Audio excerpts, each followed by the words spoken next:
Once again, welcome back to Now TV Canada. Today we're going to do an episode of Let's Talk Crime. I'm kind of liking this Let's Talk thing, so this might go somewhere. As usual, I'm going to start with, or the order of I do it in isn't relevant, just that I like to share scripture. And today's Saturday, and so I like to do my daily reflections from my women's Bible. So I'm going to share the Weekender. Sorry, my hair and the glasses thing just doesn't work well for me here. I no matter what I do, I just look like a dork, so that's okay.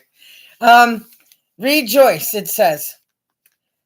We have only to look around us at the beauties God wrought in the creation of our world to know that here is one of impeccable taste. Our world's finest connoisseur. Anywhere we turn in nature, we see the demonstration of perfection. From the lowliest roadside buttercup to the intricately engineered iridescence of seashells, like the chambered nautilus or the Pacific Triton's trumpet. From the proud beauty of the preening male cardinal to the flashing brilliance of the tiny hummingbirds. In every foaming, curling wave of the ocean and every star in the sky. True in ourselves, we are not quite ready for such perfection. At points, each of us wants to drag along in the mud of mediocrity. This is the basis for today's video. Our taste has to be educated upwards, but we have nothing to fear in the process. I am going to tell you all right here and now, I am not happy with the situation of living in the mediocrity of everyone else's mud. I am way ahead, steps and steps, days and days, months and months, weeks, years ahead, decades ahead, centuries ahead in my head of things we can do to fix things so we're not repeating the same stuff in the things we write about in the news, or voting in the same kind of people that do not work. So from where I am, all of these people that are in parliament are not actually working. You're not actually doing anything. If you're getting on airplanes and going to other countries, all you're doing is taking trips places.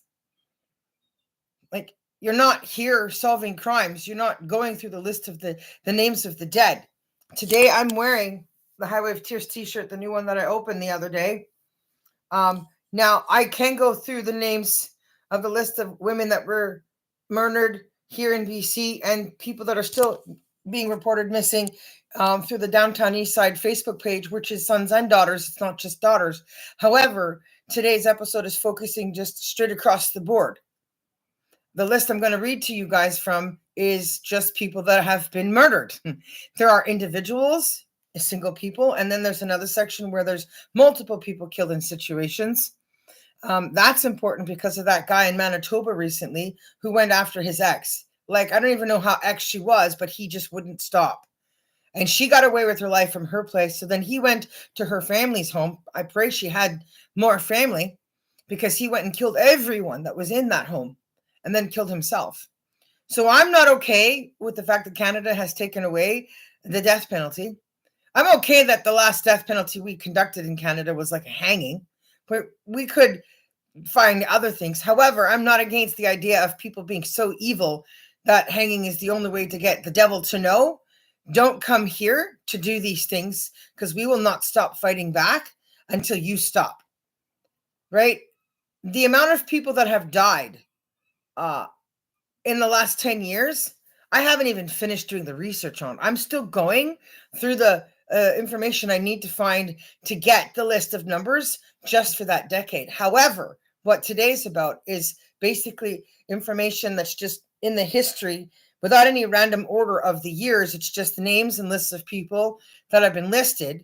And then there is the stats about the last three decades of what's happening in Canada. And so this is all heading towards the White House. It's heading towards Donald, heading towards Mr. Eby, and Doug Ford, anybody who's in office anywhere, even the people I tried reaching in Buckingham Palace.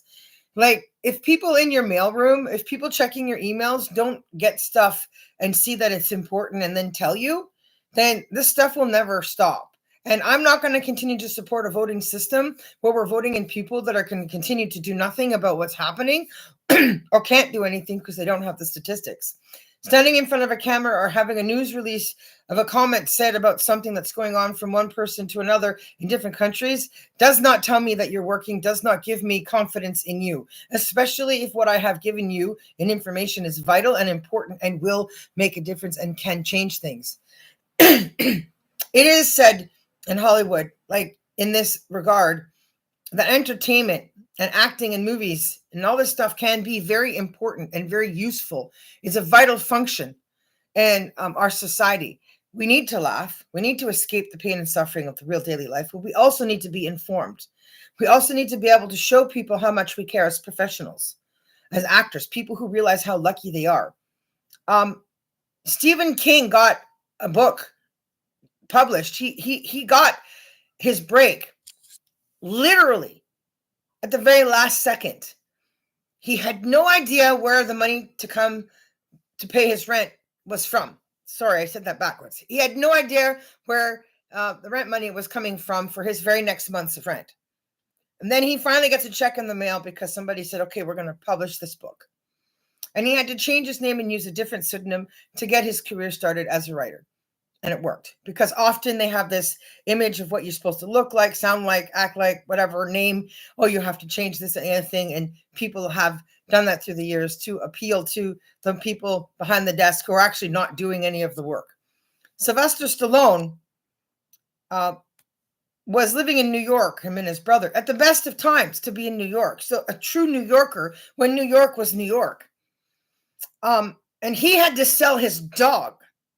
He loved that dog to get his break. And everybody knows, who knows anything about Sylvester knows, because of the lisp, the way he talks, right? Because he's so Bronx, so New York, but he's just not going to not be who he is. And that's part of the appeal.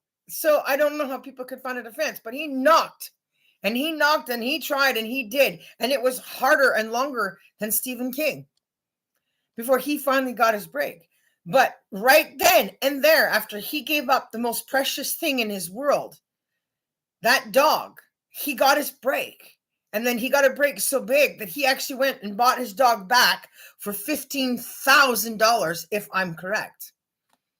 So I'm saying these kind of people who remember their beginnings are the kind of people that you should be going after to help solving murders and crimes, having them move to this country, helping them solve crimes with the FBI, with the cameras, the documentary, the history, by talking about Satan, the devil, by talking about evil beliefs, by talking about evil practices, idolatry, by practicing what is right and teaching what is right and showing people that they know that God is the reason for their blessing, and doing all these things to help solve these crimes, by talking about the murders, names, people, going to see families that are still alive, that are wondering about their loved one, whether they're dead or alive.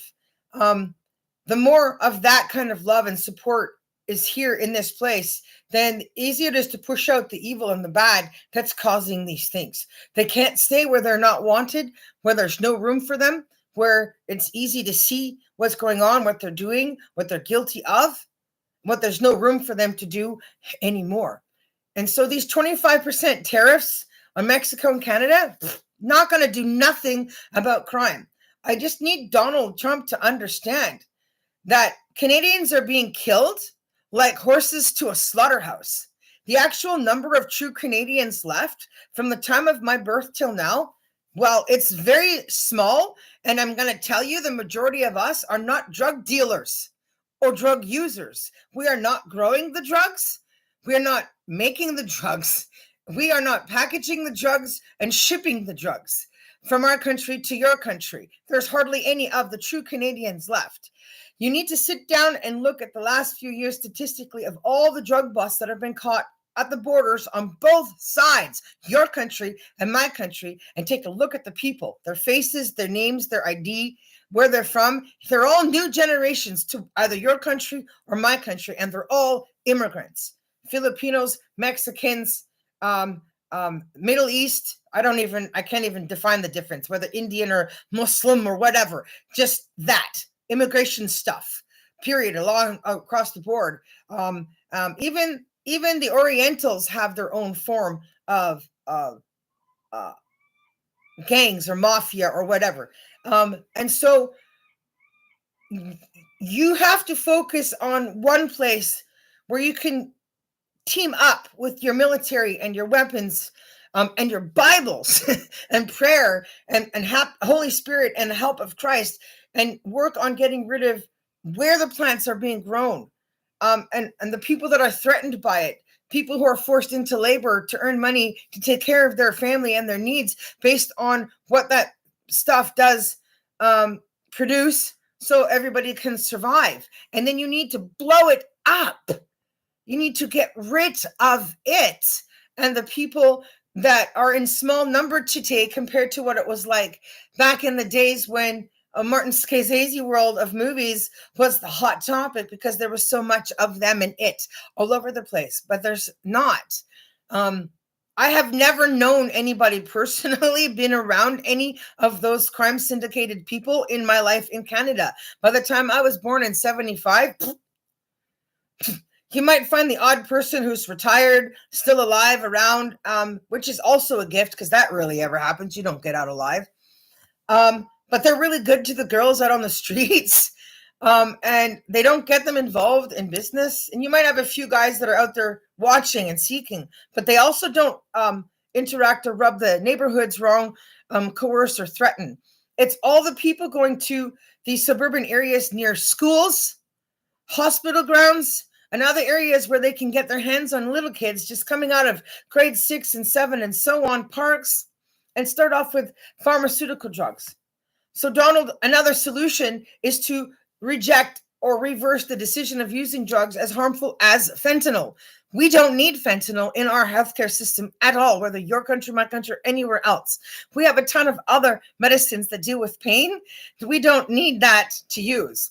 Demerol is less addictive and much more functional. It works way better. When I gave birth to my second child, I only had one Demerol shot slapped into my thigh. Now, I didn't know I was pregnant. I went to emergency room for low back pain problems because I have degenerative disc disorder.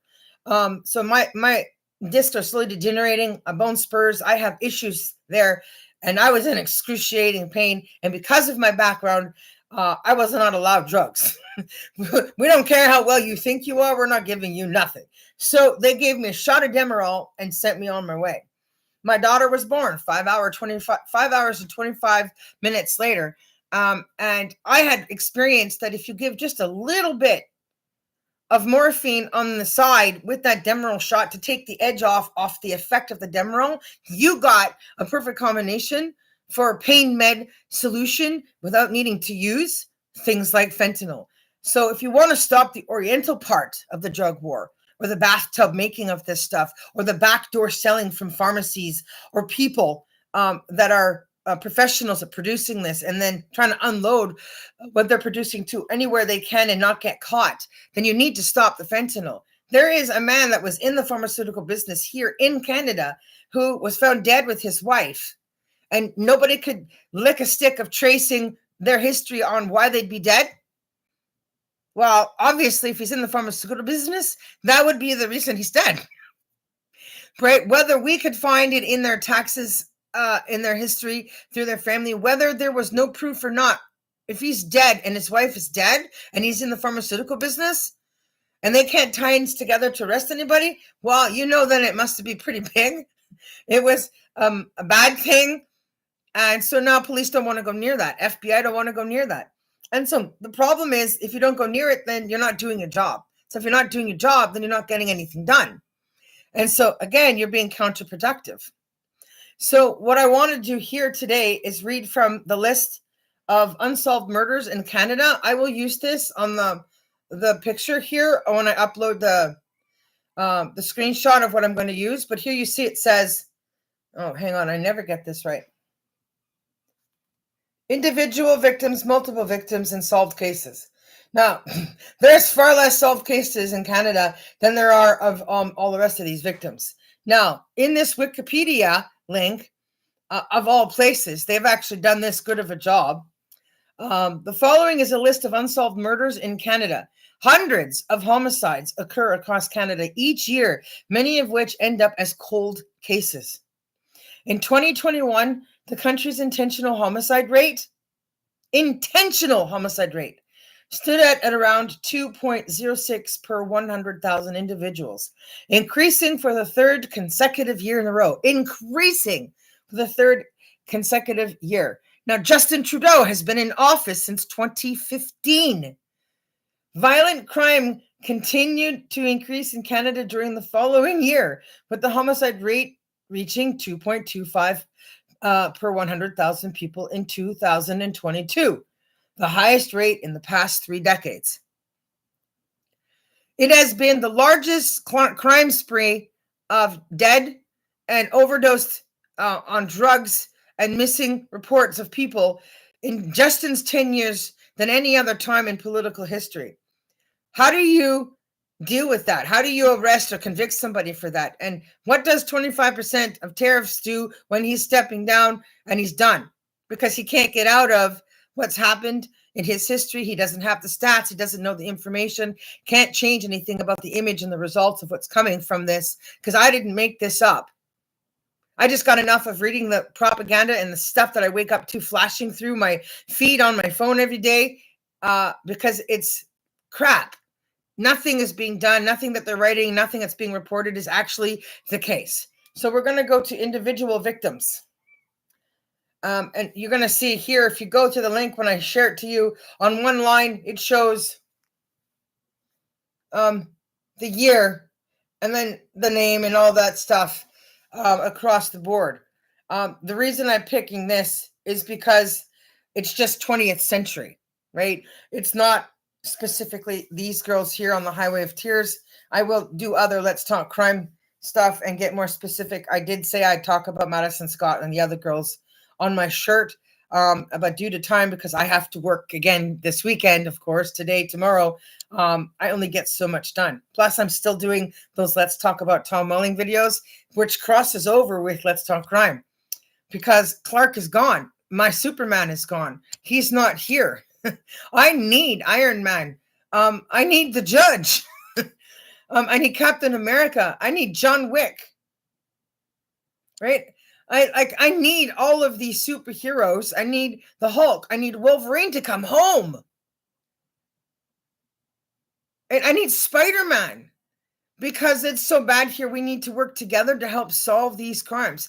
We at the very least need to move ahead in a way where we can be living together in ways that make it so difficult for these crimes to happen that we can at least stop them, reduce them, and make these bad people go away. If you open up your borders and allow people in that easily under whatever context or another, then these criminals are going to come here. They're going to flood here because they can get in easier.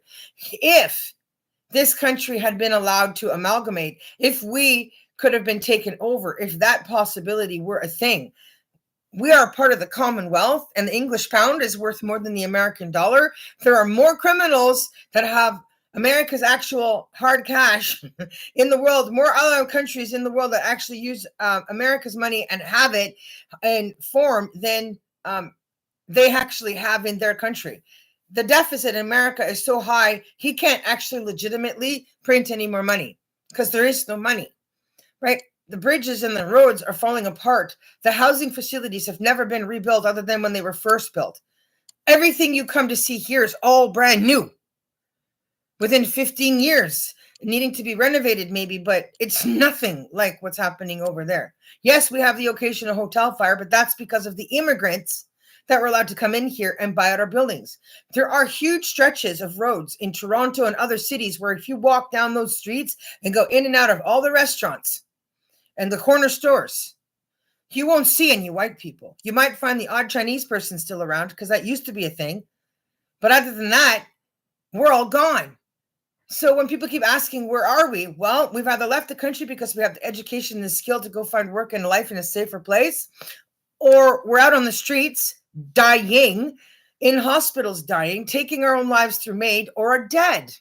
Now, I will also do a special thing about Let's Talk MAID to talk about how many people have ended their lives who do not have terminally ill diseases, and that Ontario thinks it's a good idea to try to pass a law that allows a person with a mental health disorder only to end their life, instead of actually the healthcare system doing its job, actually caring about the patients and doing what you got into medicine for, to save lives, to make a difference. Building housing and building communities, building things that will work to help people. And all of my superhero friends that I've mentioned, including Superman, are on my side. They're going to work with me and for me, for the creator, for God, for the person who's made us, who we work for. And we will respond to him and his presence through prayer. We will seek him in prayer. We will check the scriptures if we can't find it within ourselves. But all this news and press, and let's not talk about Jennifer or anything she might have to say in her head, that it's possible that a woman can have really good ideas and be extremely intelligent and have a lot of answers. Well, that's hubbub. So on with the list. 1926, Agapit LeBlanc. She was 39 years old. Location, Bouctouche Bay, New Brunswick. 1967, Salvatore Sammy Triumbarri, 34, Toronto, Ontario. 1988, Mary O'Donnell, 53, Vancouver, British Columbia. 1991, Laurie Pincus, 21, Toronto, Ontario. 1970, Claire Gagnon, 16, Dieppe, New Brunswick. 1992, you notice how they're getting younger here. It does get really young. Mariella Lenny, 17, Great Slave Lake, with the serial killers in Canada. Not on this list, I'm sorry. 1990, Leah Selena Sousa, 13, Cumberland Beach, Ontario. 1992, Marie Evie La Rivière, 11, Laval, Quebec.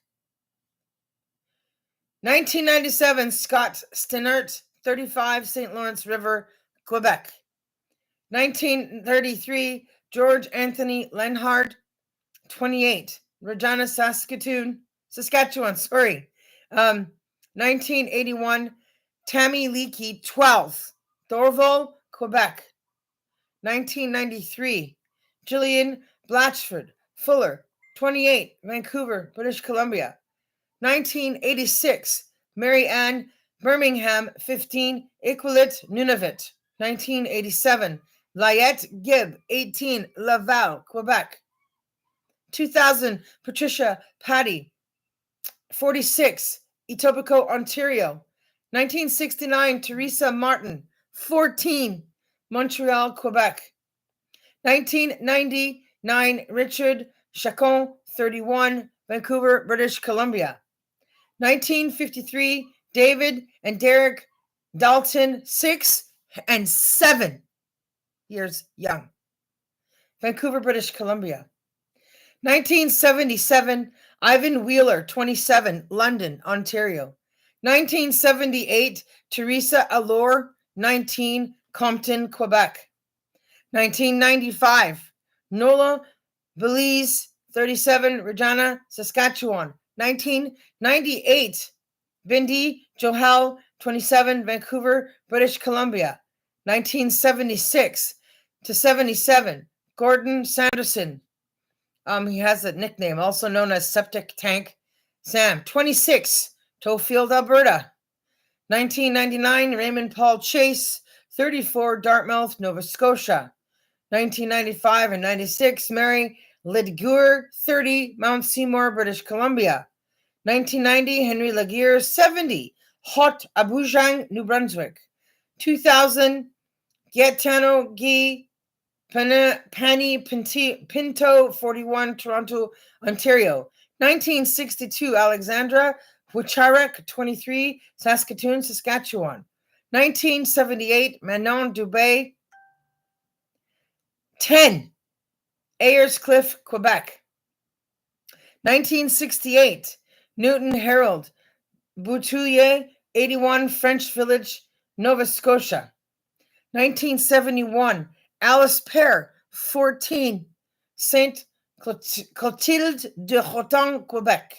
1984, Napanee, Jane Doe, 16 to 25. They estimate, so don't know her real name. It is literally Jane Doe, it says. Estimated age, 16 to 25, Napanee, Ontario. It's probably one of the unidentified, right? Chantal Rochon, 1988, Blainville, Quebec. One of the names listed, but you don't know that for sure, right? Anyways, my thought. 1962, Julie Wolanski, 16, Toronto, Ontario. 1977, Louise Camirand, 20, Magog, Quebec.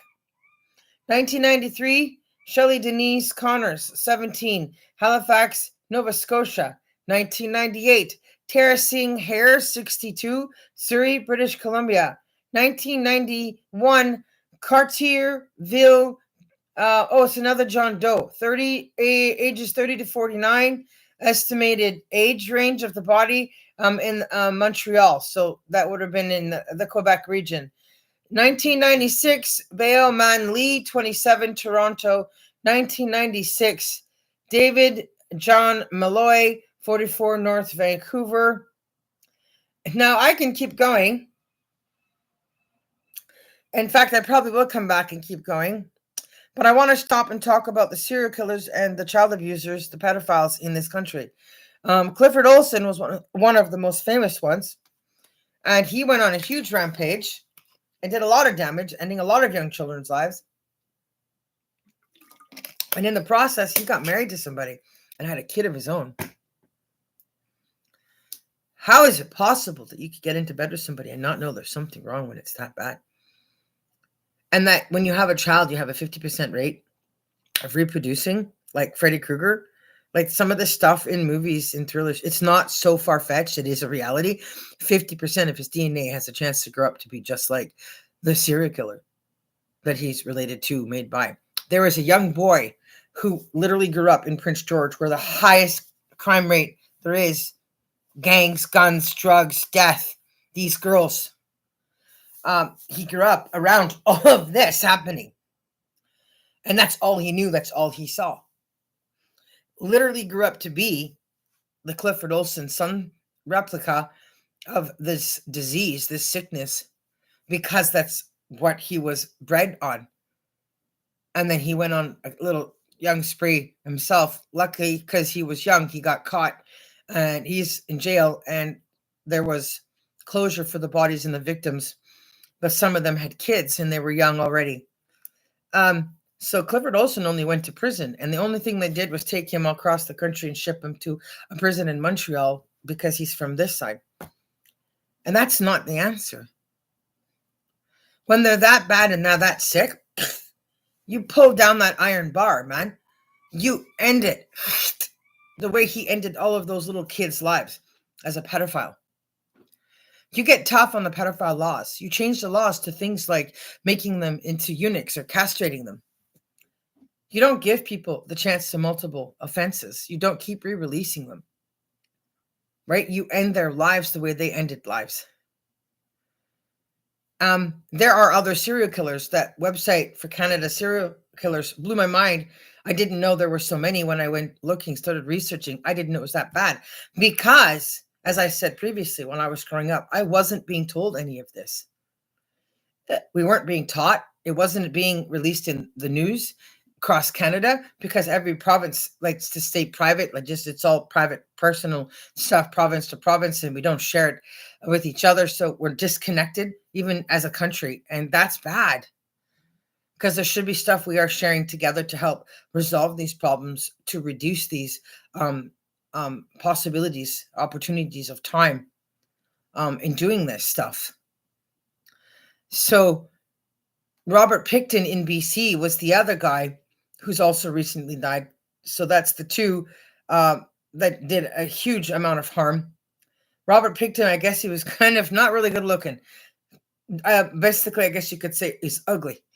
Kind of ugly where the girls just would not get in cars with him. He could not pick them up, couldn't get much out of that when he was here. Robert Pickton actually managed to have a friend coerce somebody to work for him. And just like these movies we see about serial killers committing crimes, or actual killers or whatever criminals are in prison, they always have outside connections.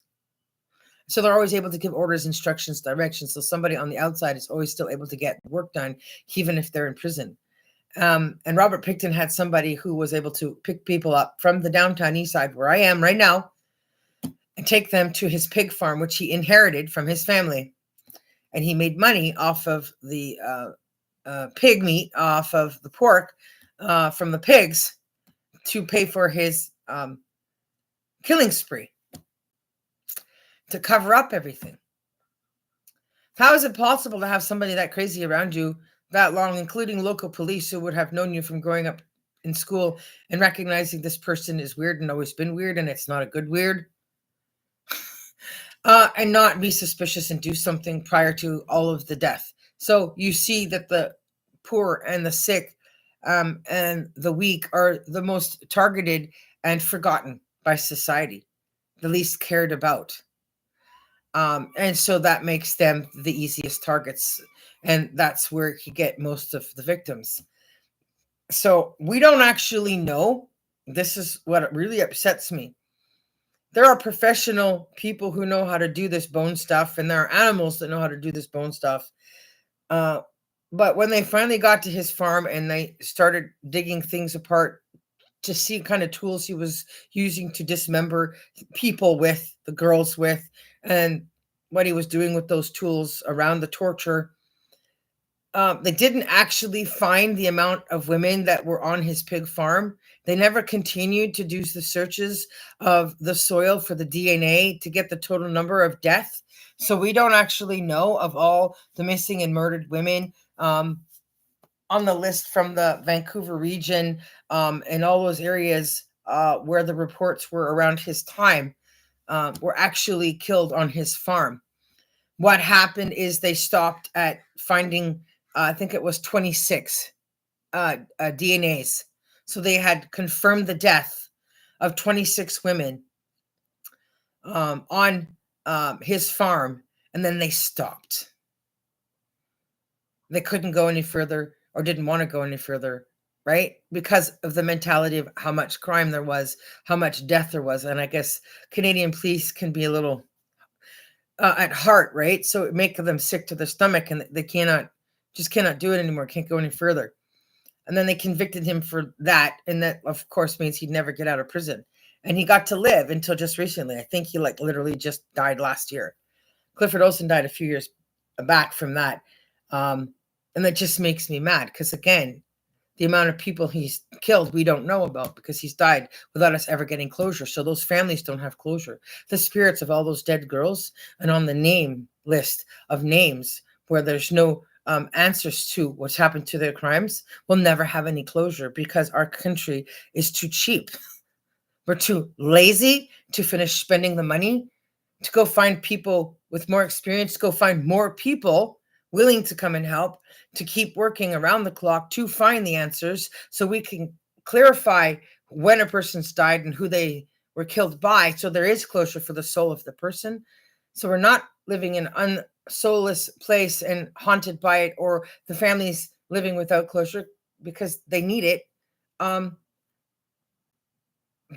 Paying to train people, giving people the education to get the people we need to do all of this.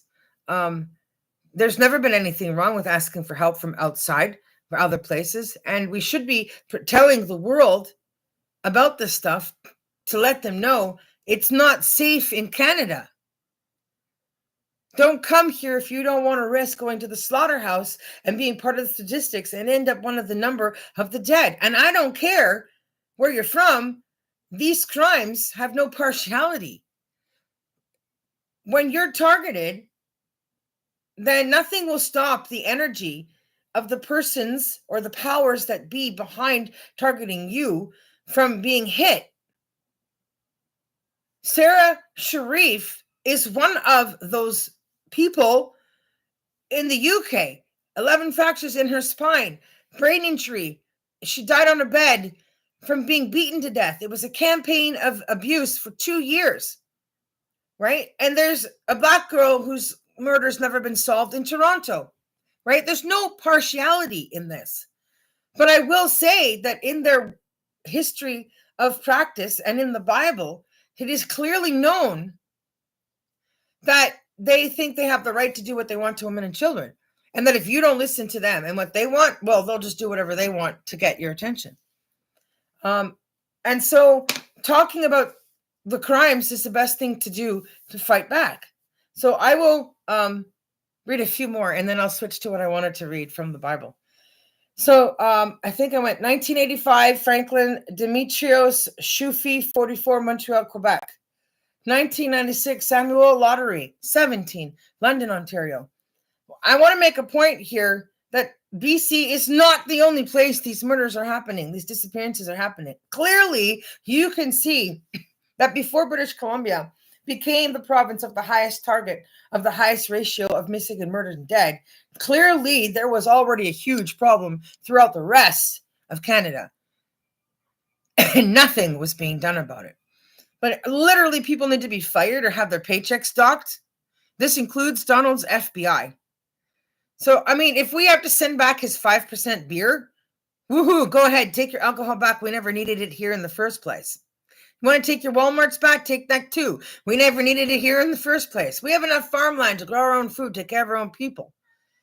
We have enough skills to do all the things that we need to take care of what is vital for our people's needs. However, we need to have enough people alive to be able to do all that. But the point is, because of how many people are gone and that we can't seem to raise the population in this country with true Canadians, because this keeps happening to control the population for the worse, then it's not going to make a difference what he's doing over there, right? There's not enough of us to threaten. If those bad people trying to get into America got their way because of what Donald's thinking about getting crime under control, all he's doing is allowing the criminals a free way into his country. They're just being allowed to go there. He's opening the floodgate, and they're going to go across, and they're going to be criminals over there, and you're going to continue to see the bloodbath and the onslaught cross over to your side, and then the problem becomes America's problem. So that is not the answer. Money is not the answer to getting things under control. Money is the root of all evil. Everything in the world from the beginning of time is based on abuse, from Cain killing his brother, and to women being used as slaves, to put it politely. Anybody who knows anything about Mrs. Warren's profession. And there is no choice. And because of how expensive it is to live, there are so many ad girls. There are so many websites. There's so much money paying for all these condo bills and mortgages and high-end agencies that are paying for these ways of life. You don't want to know. It's ridiculous. Where it's become just par for the course and just part of the culture. And if you don't know who they are, then you don't know who they are. And they are going to college and university just among all the rest of your kids. So money is not the answer in solving all of these things. It's morals. It's putting fear in the right place and sending it out in the right direction, like talking about all of the dead, mentioning their names, and not backing down from the devil. You can't come over here and do whatever you want and get away with it, and think that it's okay to get rid of natural Canadians to make room for things that we don't want here, that have no place here, that have no reason to be here. If you look in the history of our movies, TV, and entertainment industry, there's nothing there like the Little House on the Prairie that you can do a reboot on, where it would make any sense to have people that were never there suddenly here as if they've always been there, when it's obvious in history, the proof is there that it wasn't, that you weren't. And so things like that don't work. It's not going to work to do a reboot for that reason. 1999, Kathy Berard, 61. Oh yeah. And Walnut Grove, by the way, to the people wanting to do the reboot, is over here. It's in BC. Walnut Grove is in British Columbia, heading out towards or past whatever the Langley area. And trust me, based on this list and everything I'm doing about Let's Talk Crime, you don't want to be here to do a reboot. However, go ahead. If you hire enough staff to put barricades all over the place to protect the set, we might be able to pull it off with the change of a population and issues going on. The other thing I would suggest is just like the Black people have done with schools and teachers, they have created their own schools, teachers, programs because there's so many of them and they know each other and they relate to each other and they know their culture, what they like. And I'm not saying a white person can't go apply and work as a teacher in a Black school with Black kids, because if they love each other, that's fine. But you should be doing the same thing if you have a high enough ratio of your culture and you relate to each other in a way that I don't relate to you and can't understand you and not going to. My kids aren't going to. Go ahead, build your own school system, hire your own teachers, do your thing your way, right? So that you can make sense of it. Being around a place where you just have not been from forever, and are not going to fit in or relate to the culture that's around you because it's not something you understand. It's not who you are. It's not where you're from. And if you don't plan to change to fit it, then you have to find a way to redefine how to survive in it, because it's not your country. 1999, Kathy Berard, 61, Vancouver, British Columbia. 1991, Asa Tran, 38, Toronto, Ontario. 1981, Kristen Gorholt, 34, Vancouver, BC. 1975, Diane Dree and Mario Corbel. 1975, Lisa Choquette, Vimont, Quebec. She was 30. 1989, Michael Masson, 27, Medicine Hat, Alberta. 1989, Valerie Dalpe, 13, Montreal, Quebec. 1986, Carrie Ann Brown, 15, Thompson, Manitoba. 1979, Nicole Gaudreau, 31, Montreal, Quebec. 1924, Janet Smith, 22, Vancouver, British Columbia. My grandmother was born in 1924. I'm going to end there in 1924 because I want to go and see if I have enough time to read what's in. I don't think so. Bible scripture. Okay, the Bible scripture, the chapters are there. I have to go to work, so you guys read Ezra chapters 3 and 4. Thanks for listening to the names. I'll be back to do more Let's Talk About Crime and do another Let's Talk Tom Welling. And peace out, everybody. Bye from Now TV.